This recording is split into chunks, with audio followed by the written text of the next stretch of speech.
If you guys are leading a very comfortable life, you know what you're going to do every minute of your day. Time to get uncomfortable and do something that pushes you out of your comfort zone and makes you uncomfortable to the edge that you can't sleep at night. I think the biggest lie, right, that society tells us that age is what defines our capacity and capability, our relevance, and that it is a countdown. But that's very scripted, and it ignores the reality of people like me and so many others who actually start blooming in later in age, not in 20s, not in 30s, but maybe 40s, 50s, 60s. Biggest lie about success is that it is external. It must be visible, measurable, so impressive, right? And if it does not look that big, you're not successful. Because of all these things that people told me about success, I felt I was unsuccessful. I have not begun once in my life. I've begun many, many times in my life. All of them, nearly all of them, when I'm uncomfortable. I think that's my USP, is that I start when I'm uncomfortable. I start something new when I'm uncomfortable. I got an MBA in marketing, no jobs, Pooja. Either I could sell insurance or work in one of the very elite departmental stores in the local community. It was the biggest leveler because it made us all so uncomfortable sitting at home and working, but it also made us all pause and ask, what do I want to do for the next 10 years of my life? The fear of restarting is never as scary as the regret of staying where you don't belong.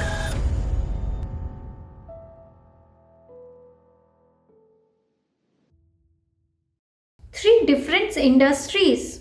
She might don't have stability at work. Modeling at 50?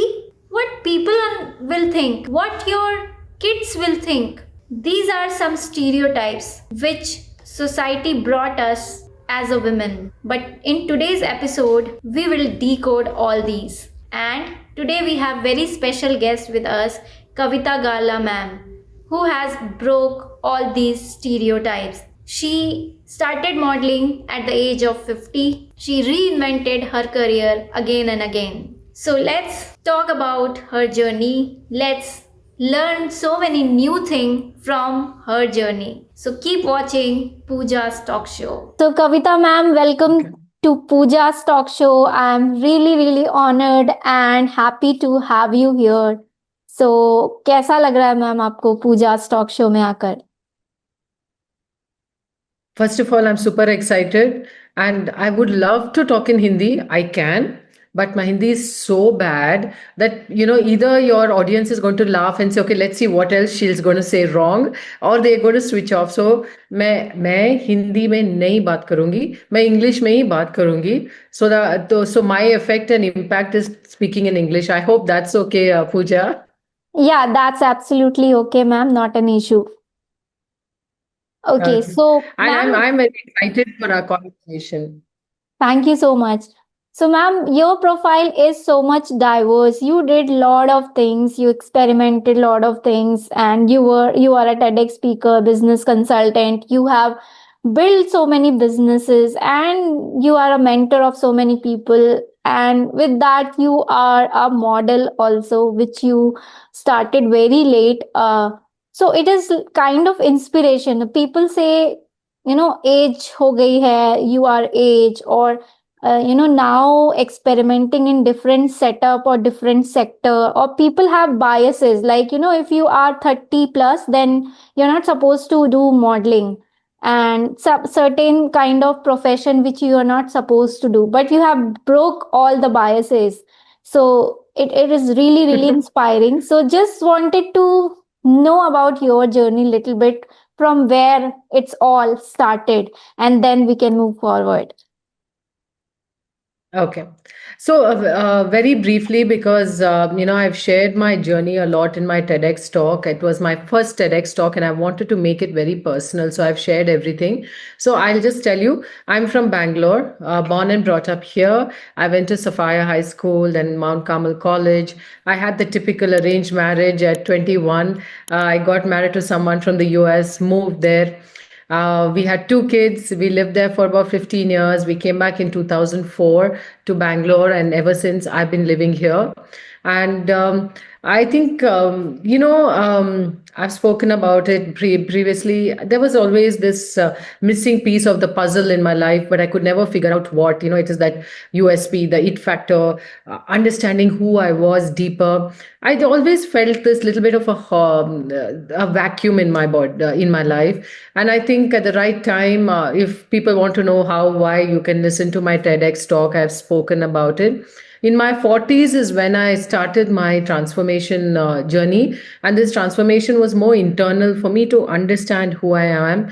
And luckily, I found a mentor, a coach who could actually show me the mirror and make me understand that I'd not really ever begun living my life to my true potential. And that's when I started doing many things, Puja. Even before that, in February, I don't know if you've been reading my LinkedIn posts. They've been about my life from my past, from when I lived in the US. And I have worked in an IT company. I have sold lingerie. Then I've done cooking for a coffee shop. So many things that I have done. And then when I went through this transformation, I got a lot more confidence and self belief.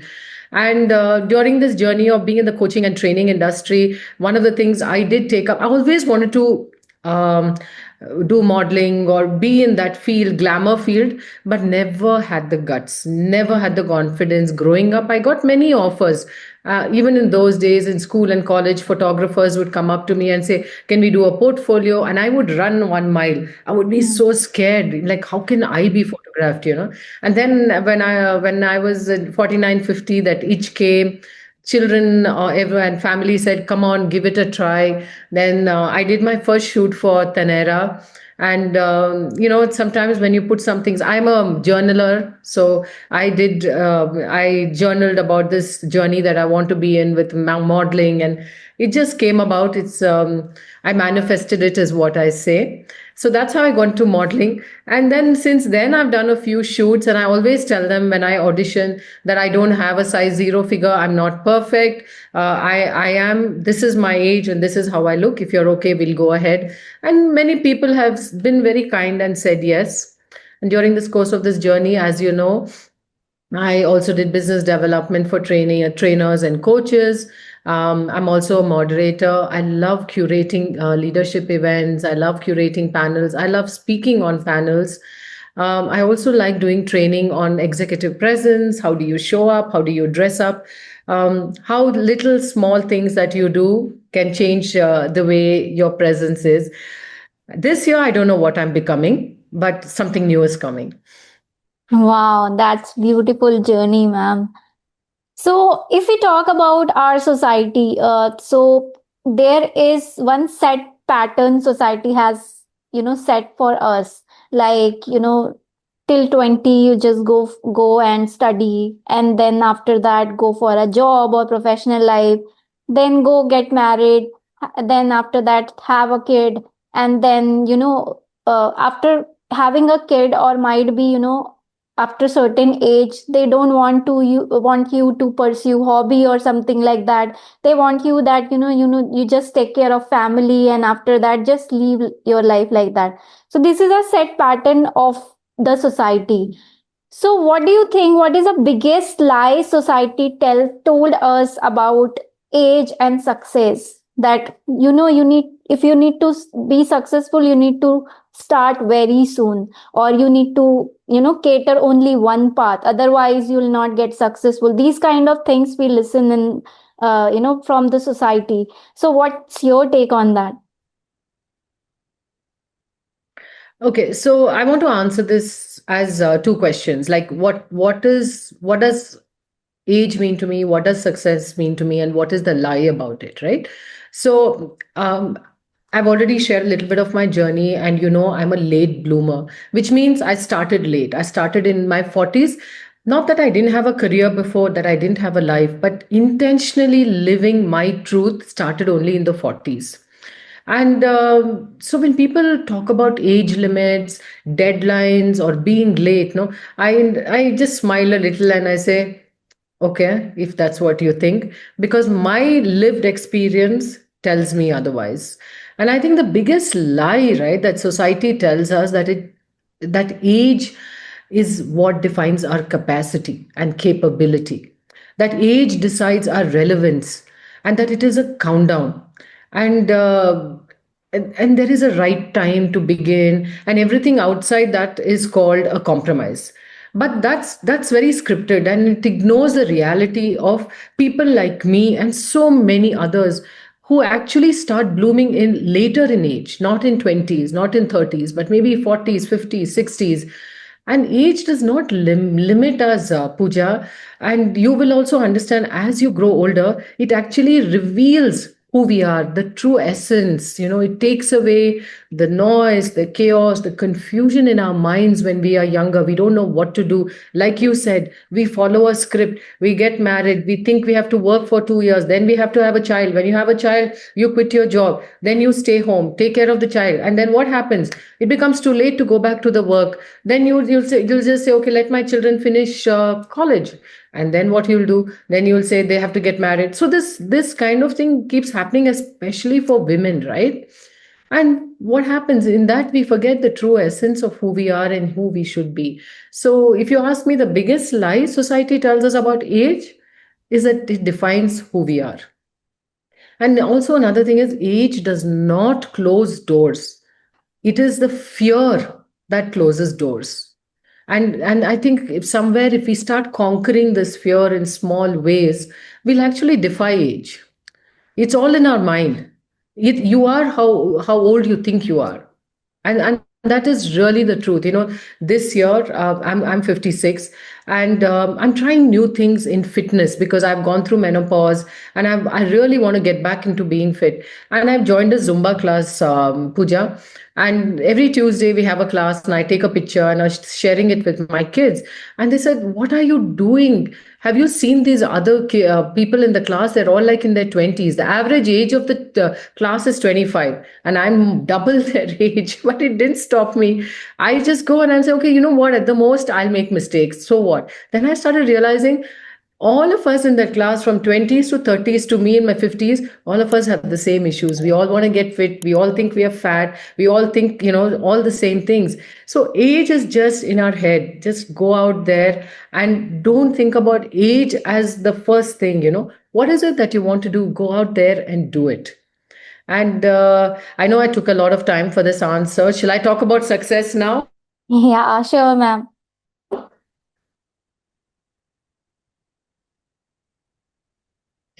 So for success, right, I really feel that success is such a big, heavy, loaded word.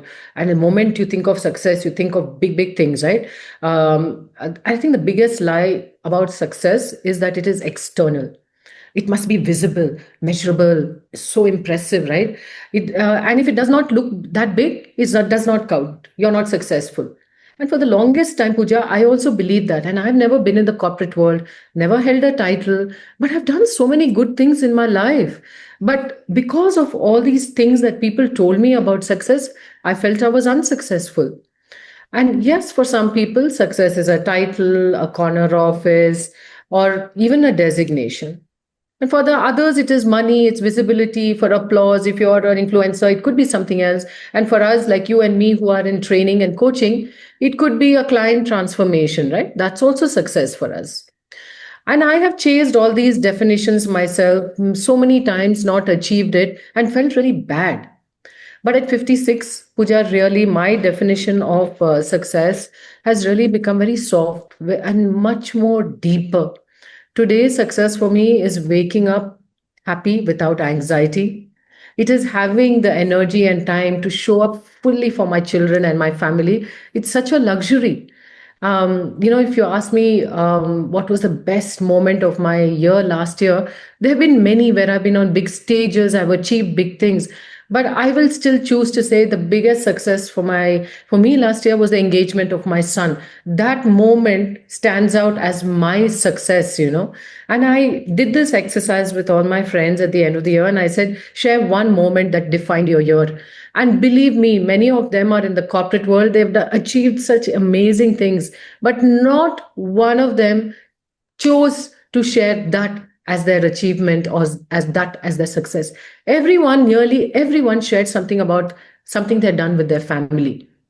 which is, and all our life we strive to be successful in our organizations, and then success becomes defined by our personal life, right? So I feel like success, definition of success also changes, and it is not what society tells us, it is what you think success is that matters. And if you can live with that peacefully, guilt free, what else can you ask for, right?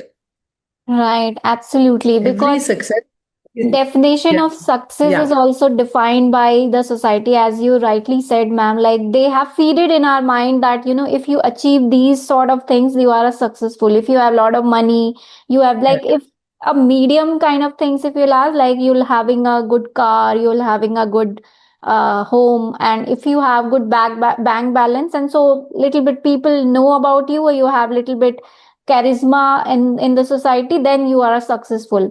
But people don't talk about, Yes. the life you have impacted, or might be how you're feeling when you are, getting up every day, and how you are feeling when you are going to your work every day. Nobody talks about it. And I think everybody, that's what they think about, that success is, having all these things. If somebody is having all these things, they are successful. So this is a definition which society has set us. So, ma'am, you were there in different industry. You have done different things, different professions. So, when you were doing this, like, have any moment was there when you felt uncomfortable to start, some new thing? Like, because it is a fear when we want to start something Yes. new, there is a fear of, fear of unknown, you can say, like how it will be, and if as a career, definitely it will be. So what was the moment, we want to know that, the successful people like you also have that uncomfortable moment or fearful situation?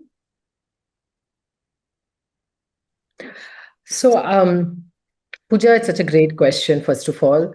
And you've studied, looks like my past few years, and and also realized that I've done many things. Um, I feel the honest answer is I have not begun once in my life. I've begun many times in my life. I'll tell you, and that too, all of them, nearly all of them, when I'm uncomfortable. I think that's my USP, is that I start when I'm uncomfortable. I start something new when I'm uncomfortable.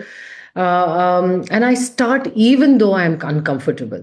And it began right after my MBA. I got an MBA in marketing in Clemson University, a small university town. And there are not many choices for jobs after you do an MBA. And in India, we think MBAs, and those days, right, 25 years ago, you think such a big thing. And not 25, 35 years ago. And I got an MBA in marketing, no jobs, Puja. Either I could sell insurance. I wrote this article yesterday on LinkedIn, or I had another choice, work in one of the very elite departmental stores in the local community. So looking back, I said, okay, you know what? I will choose to do work in a departmental store. And the first job I had after doing an MBA was selling lingerie. That was the department they put me in. Honestly, you can imagine how uncomfortable I was. First of all, I did not tell anybody in India that this was the job I was doing. And secondly, it was like selling bras and underwears to men, because you won't believe how many men come in to buy gifts for their girlfriends or spouses. So this whole job made me uncomfortable. But I grew the most in that job. I learned about sales. I learned how to connect with people, how to read body language, how to understand what people are looking for even before they said it. But that that feeling of getting out of your comfort zone is where all the magic happens. Like, people talk about it all the time. Second job I did, I'm going to write about it tomorrow in LinkedIn. It's about, I had a baby, didn't know what to do to spend my time. I was a very good cook, and in those days I decided I will go to this coffee shop in this small town and ask them if I could make one Indian meal for them once a week. And I did that. Can you believe it? I actually cooked a 4-course Indian meal once a week for this coffee shop. Again, not something that is so comfortable, lugging a baby around in a country where you don't have help. I still did it. Like that, I did many little things. And then I came back to India. And I had never worked here before. New country for me because I'd never worked, new systems, new expectation. I was starting from scratch. No shortcuts, no familiarity.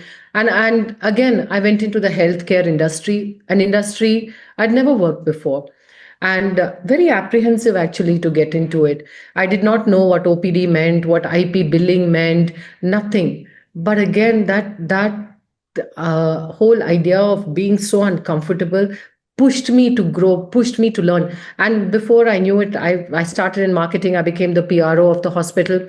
Even today, I meet people, Puja, I'll be outside, then they'll say, Kavita, your smile was the first thing that greeted me when I walked into the hospital, and I still remember it. You made us feel so comfortable.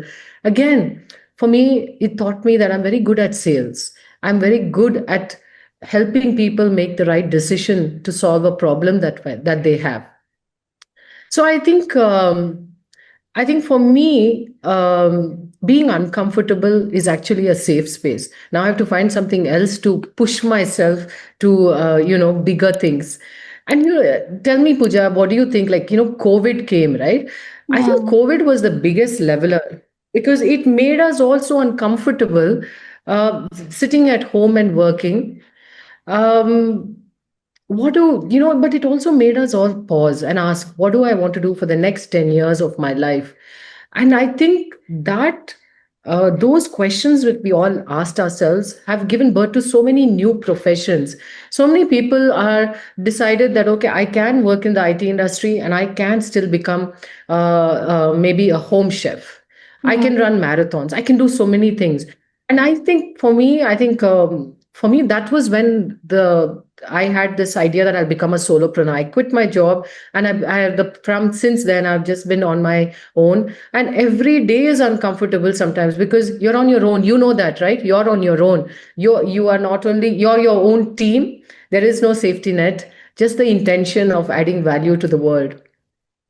So I feel like let if you guys are leading a very comfortable life, you know what you're going to do every minute of your day. Time to get uncomfortable and do something very different that pushes you out of your comfort zone and makes you uncomfortable to the edge that you can't sleep at night.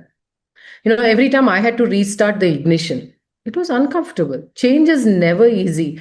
And that's why I even called my TEDx talk Change by Choice, because change forced on you breaks you, really breaks you. And change chosen by you builds you. So if you choose to change, if you choose to become uncomfortable, it will definitely make you a stronger person. And so the fear of restarting is never as easy as the regret of staying where you don't belong. Listen to that again. The fear of restarting is never as scary as the regret of staying where you don't belong. And that's what you have to think about. Yes, absolutely, ma'am. And I think 80% of people, they are staying on that place where they don't belong. But because they become comfortable because of some responsibility or because of fear of starting again, they don't want to Yes. restart. They have this fear, and they are every day they are cribbing that what they are doing, there is no purpose, there is no enthusiasm, there is no excitement, but still they are doing because they became comfortable. I have so many colleagues of my previous profession, and sometimes they say me that you are lucky. You are a single, so you had guts to leave everything and restart again. And I say to them, am I lucky? Or I have chosen that Yeah. to do that. So might be you may have heard also this terminology. People might call you that you are lucky, so you are able to do these things, but we are not in your place. Same thing happens in, ma'am, I remember like when I go for the interviews so many times, then when they ask me my profile and I talk about it, and they ask my those years where I did something different, so they say that you don't have experience in this, you have different experience, so how can I offer this salary to you? And because you have this much experience, but you worked in different industry, so might be these things Mm. happening. I think this is happens most of the time in India. Like, suppose if you are working in some beauty sector, and from there you are shifting to healthcare sector in different profile, so they'll ask this, that you don't have any experience of health industry, so how can we offer the same salary to you? You need to, if we are offering, then you need to work as a fresher, or you need to compromise with your finance sector. So did the same thing happens with you also? And if yes, then how you overcame on that situation, or how you convince that person? Um, I think I'm lucky. I have not come across that. For me, all my jobs have just somehow, I don't know, aligned to my mindset. I have no idea. When I moved back to India, I took a couple of years off because we built a house. We did a lot of things, and I was very apprehensive, Pooja. I didn't know how to go and look for a job. Also, like you said, I had sold lingerie.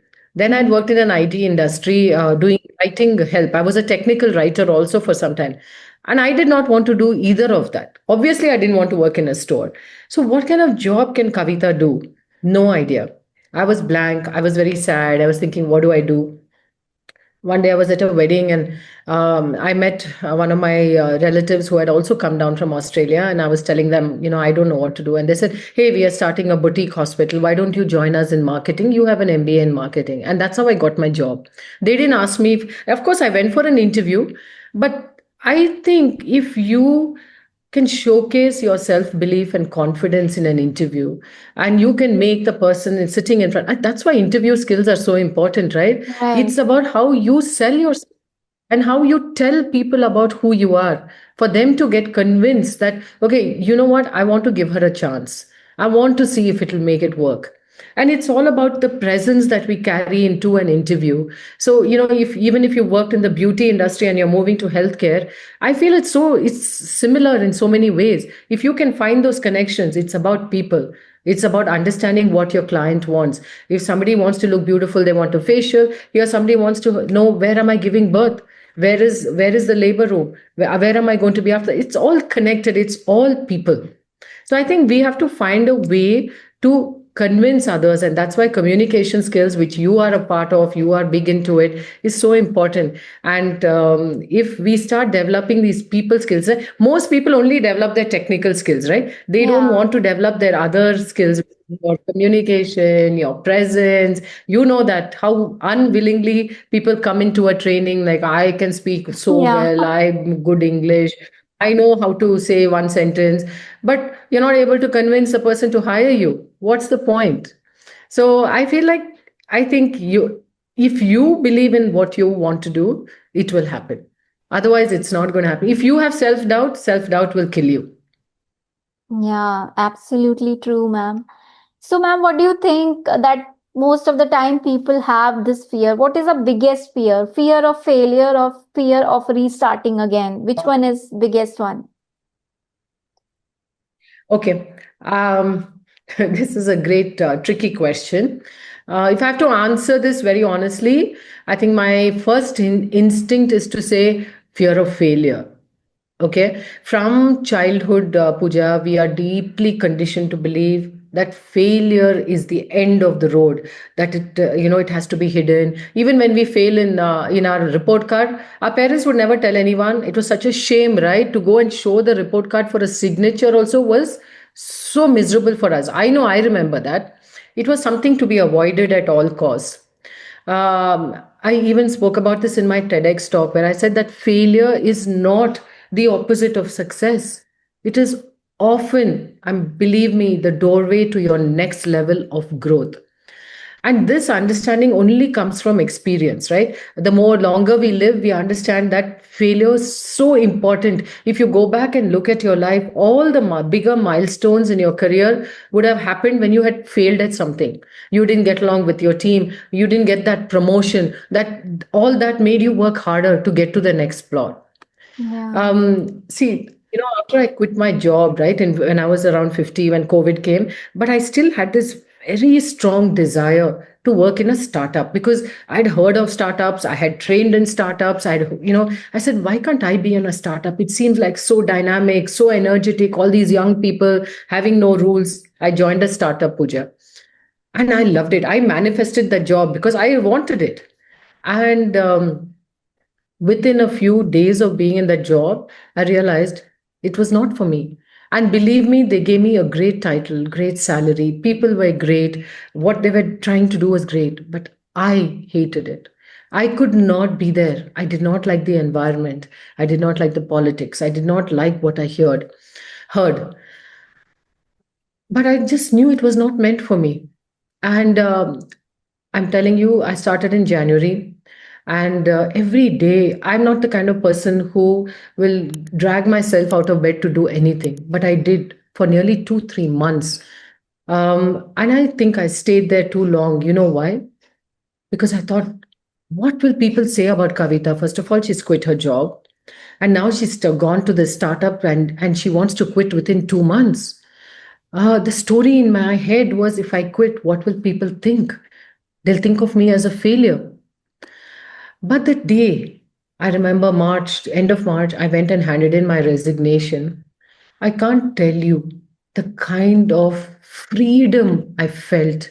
That image, of me still in my head was, I put my hands up and said, yes, I'm free. I'm free from this job.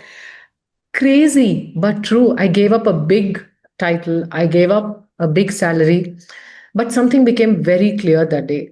I know exactly what I want to do and who I want to be. It's going to be hard work. And just as important as these jobs are, I still wanted that peace of mind. I love that quote, do what you love and love what you do. And I think that is so, so important. And if you don't do that, you're going to drag yourself out of bed.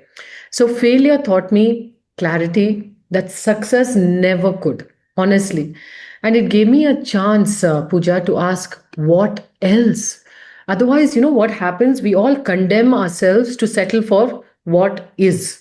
What Right. happens to what else? There's so much there. And otherwise, it's just what is okay, I have to get up, I have to do this. So I think we fear failure first, but what keeps us stuck longer is the fear of choosing again, of leaving, of what people think. So, yeah, that's my perspective on this. Yeah, and I think most of the time we think about this like if we fail, then what people will think about us.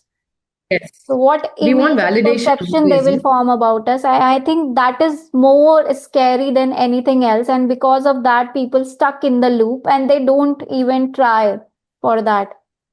So absolutely true, ma'am. Absolutely. So most of the time when we are a kid, we have a lot of dreams. We want to become an astronaut, sometimes we want to become a singer.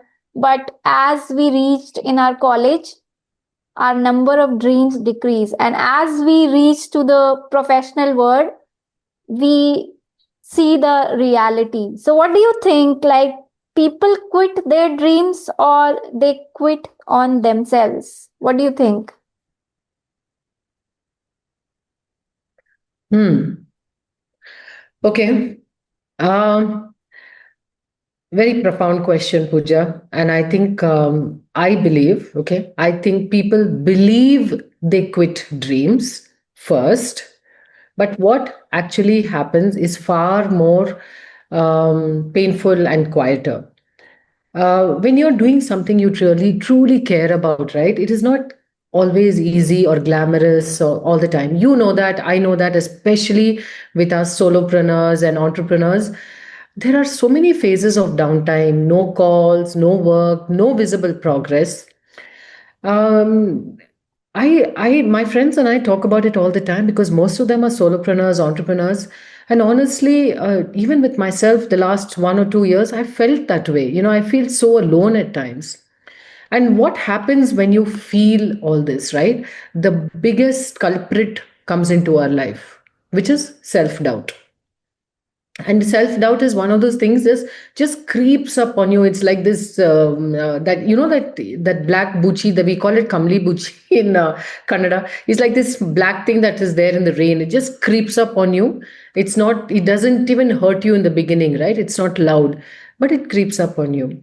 And that's when you start questioning your choices, your timing, sometimes even your self worth. I have done it many times. I have done it in the last 1 year thinking, am I in the right phase? Am I doing the right, trying to do the right thing?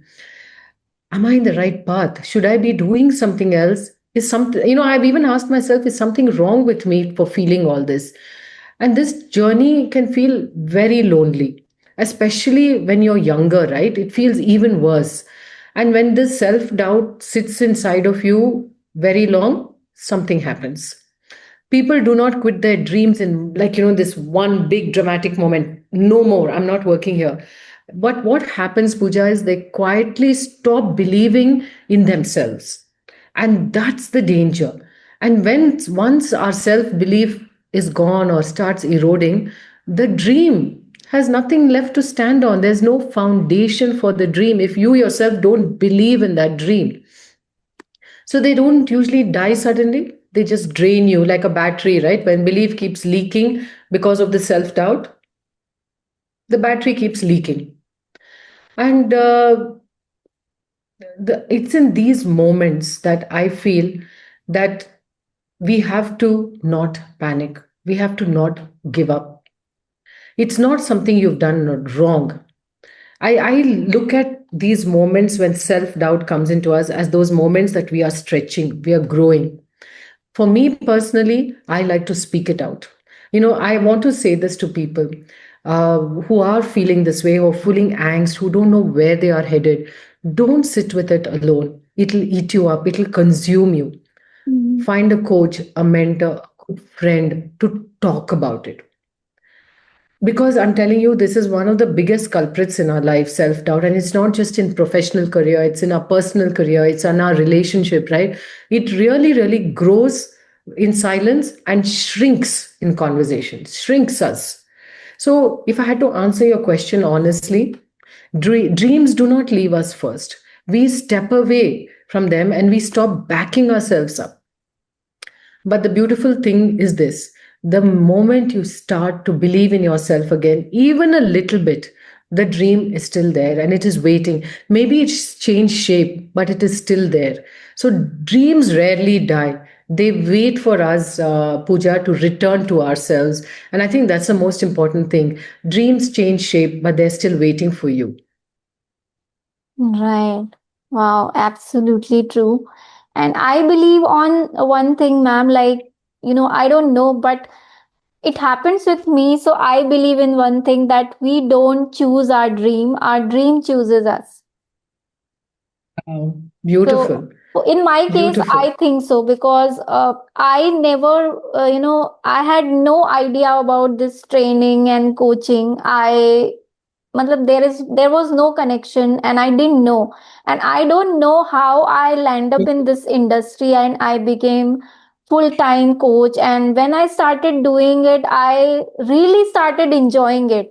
I was working in the pharmaceutical, I was a biotechnologist, I was working totally technical thing, and suddenly I landed up in the industry where I need to express myself, where I need to present myself. And I don't know how it happens, but now when I connect the dots of my entire professional career, then I find some graph, like it is not like, suddenly it happens. There is some dots which are connecting, and I realize that I have not chosen it. It has chosen when the right time came. So it happens Right. because it has to happen. That's what it happened. So I believe in this, that we don't choose our dreams chooses us. So absolutely That true. that could also be true, but Puja, it could be that all these dots that you saw you were connecting was your bigger purpose in life, right? And we can achieve our purpose in different ways. That's the way I look at my purpose. I feel is to make a difference wherever I am. Hmm. So even if I worked in a hospital, I was making a difference to people. If when I'm in coaching and training, I'm still doing the same. So like you said, that my bigger dream is to make a difference, but how I do it is going to be different industries, different ways. Like I want to do a podcast like you, or maybe an interview series, which is also again about conversations, about sharing stories.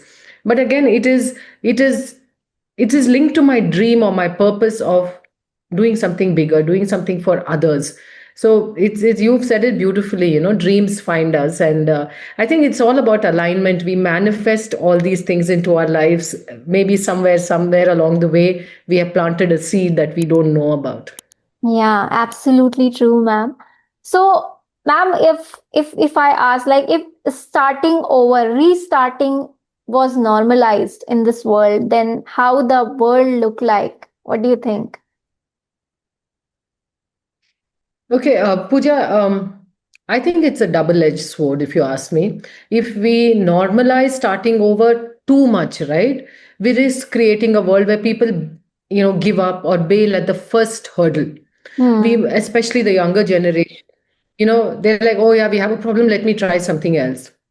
We will lose the value of grit and resilience. Hmm. Relationships, business, everything hits rough patches. What is easy in life? Nothing. Nobody has it easy.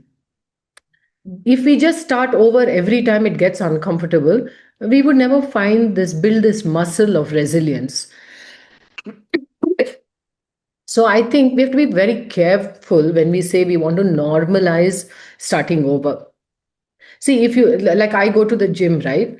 And if I leave the gym every time the weights feel too heavy, every day she adds point 0.5, point 0.5, point 0.5, I will never build muscle.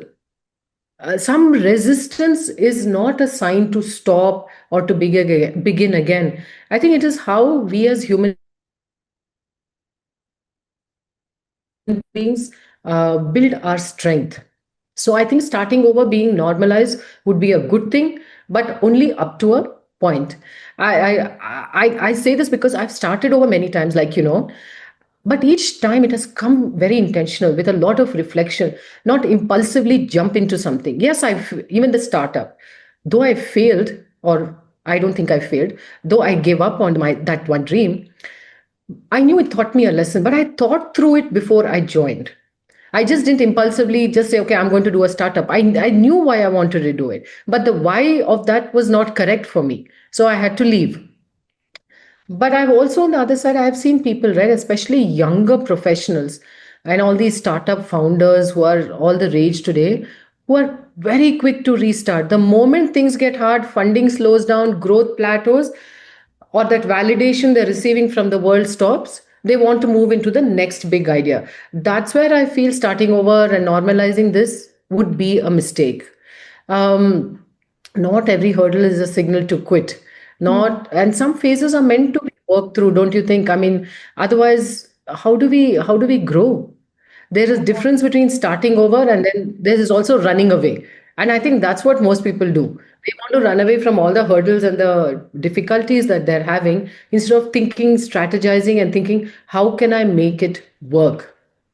So for me, though I've had many different careers, and starting over has always come after staying long enough to learn what I needed to learn. The balance is knowing when discomfort is shaping you and when it is shrinking you. If it is shrinking you, yes, you have to restart again. But give it a thought. And I think that's where coaches especially help in helping you understand if you're failing, if you really need to restart, or you can make things work. And it should be very intentional, Puja, not reactionary. I think otherwise we lose the depth before we find the right direction in which we are headed. Absolutely true. So there is a minor difference between running away and starting over.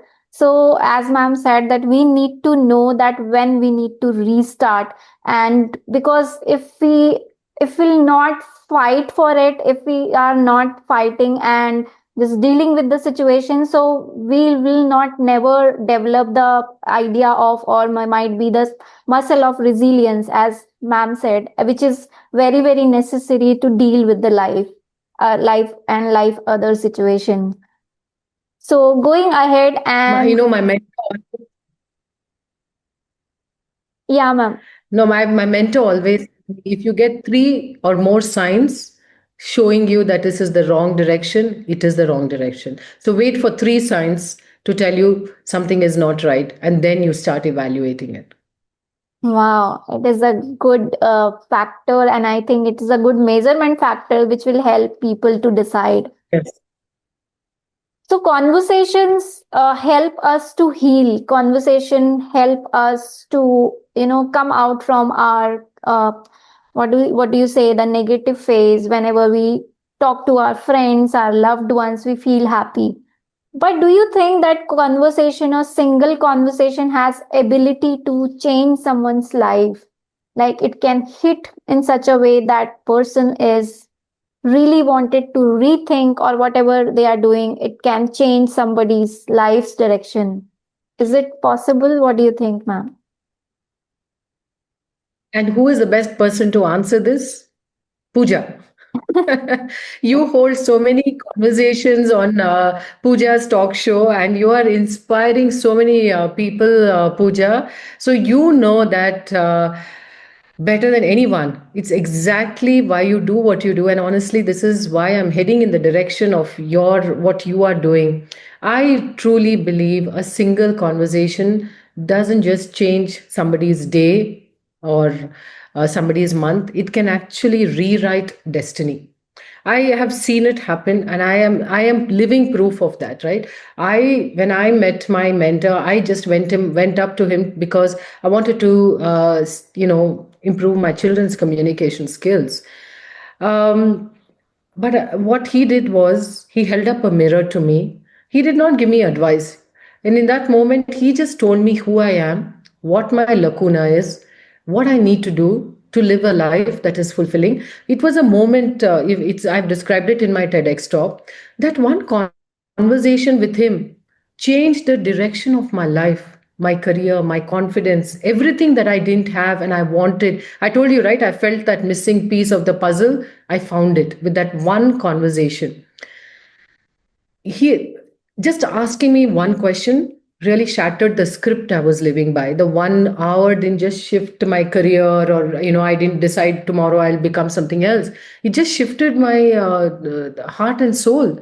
So yes, a single conversation can rewrite a destiny. It is, and that's why I had a show, Puja, called Conversations That Inspire, which I brought back on LinkedIn now.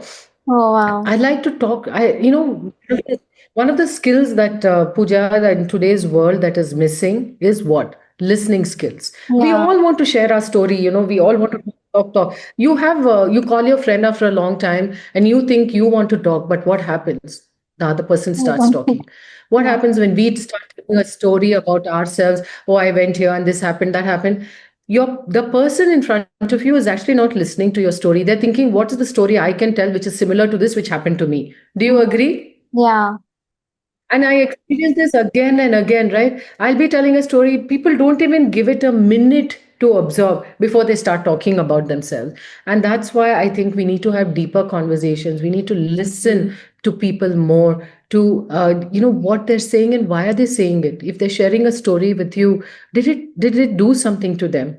What is the long term effect of the story they're sharing? And that's why I think conversations really, really matter. They have the power to transform. They help people see themselves, see we see ourselves differently, and the people talking to you also start seeing themselves differently. So the right conversation does not just change your life overnight, it changes how you see yourself also. So I love what you're doing, Pooja, and I hope you continue doing this for many more people. Thank you um, so much, ma'am. Conversations. Thank you for asking me this question. And believe me, the conversation we are having today, and I've listened to all your podcasts. I was just now listening to your conversation with Nirja. They just don't inspire. They also activate. They Hmm. activate people think better, be more, do more, and choose differently. That's very important. So, next time when somebody is trying to say, should I restart? Oh, that conversation with Pooja and Kavita, maybe I need to relook at it. Maybe I need to bounce off a few ideas with people. Maybe I'm seeing it with a very, a single minded focus, and I need a third person's point of view. And that's what a conversation does, can shift. Right. Absolutely true, ma'am. And as you said that the same thing happened with me, that whatever I'm doing, it's because of one conversation. And I think I truly believe in that. And that's what I'm running this show, because it has changed me a lot. In this entire journey, I have changed a lot. The way I think, the way I talk, the way I connect with people, the everything has changed in me. So I truly believe in that. So it's really amazing and absolutely fantastic connecting with you, ma'am. We enjoyed this lovely conversation. So any feedback if you have, we'd love to hear about me. Oh, I will definitely want to say that I loved your questions, Pooja. When you first sent me these questions, I think I didn't read it then. Today, because the podcast was happening, I said, let me go through the questions because I usually like to just go into a conversation and speak from the heart. And these questions are so much deeper. It was not just about talking about who I am.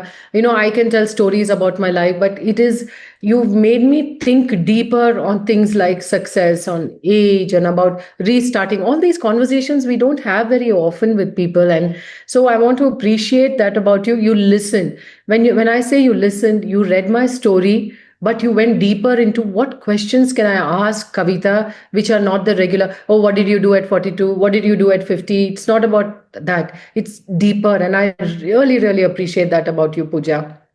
Thank you so much, ma'am. Thank you so much. And I enjoyed the session. I hope my audience also love it.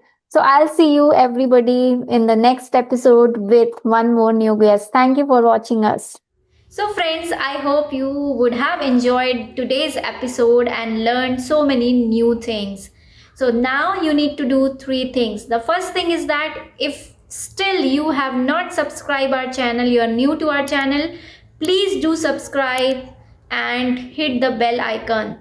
Second thing is that if you think that today's episode added some value in your life, so please do share one of your friend, because sharing is caring. And third thing, if you have any suggestion of guests which you want to meet and want that people should learn from them, then definitely recommend those people in our comment box. So definitely we'll go and reach out to them. I'll see you in the next episode. Until then, keep watching Pooja's talk show, to inspire, to impact.